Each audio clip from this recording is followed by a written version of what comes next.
Over the last few decades, technology has launched humanity into the age of information and globalization. One particular aspect of globalization is the impact of information technology on attitudes towards immigration. On one hand, technology promotes cultural awareness as a positive factor of immigration, but on the other hand, information technology can be abused by populist politicians to promote negative viewpoints on immigrants. These arguments, both for and against immigration, will be explored in this video. Recent advances in information technology allow for improved cultural awareness. The internet provides an outlet for people around the world to share media showcasing their culture, thus becoming more normalized in the eyes of native citizens. An international Gallup poll showed that younger generations are more accepting of immigration.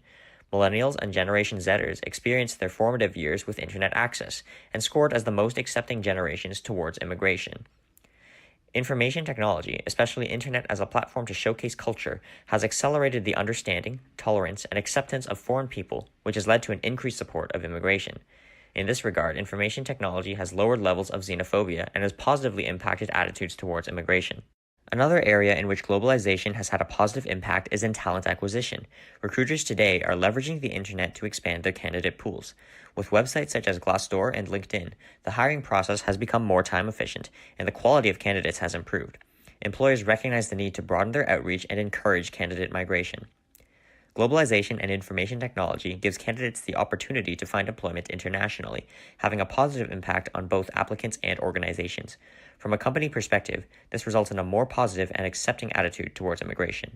In contrast to the positive attitudes towards immigration, others view immigration negatively, such as in job migration.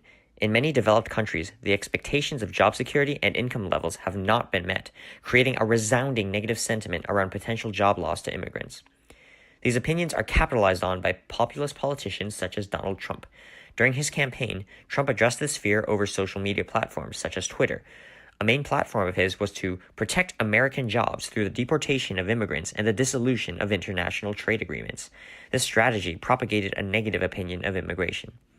An American study showed that the perception of unemployed immigrants is hugely misrepresented. While the actual share of U.S. immigrants who are unemployed hovers around 4%, the perceived share is closer to 28%, as reported by the New York Times. These perceptions are further reinforced by online communities that connect people with similar ideas. Outlets such as Breitbart News, Stormfront, and Reddit's The Donald foster strong nationalistic outlooks that can easily spread anti-immigrant messages to a broad population. During the 2016 election, Steve Bannon, former editor of Breitbart, played a pivotal role as Trump's campaign manager, pushing hardline views on immigration to the national stage. In Europe, online anti-immigrant rhetoric has contributed to the UK's historic decision to leave the European Union, known as Brexit.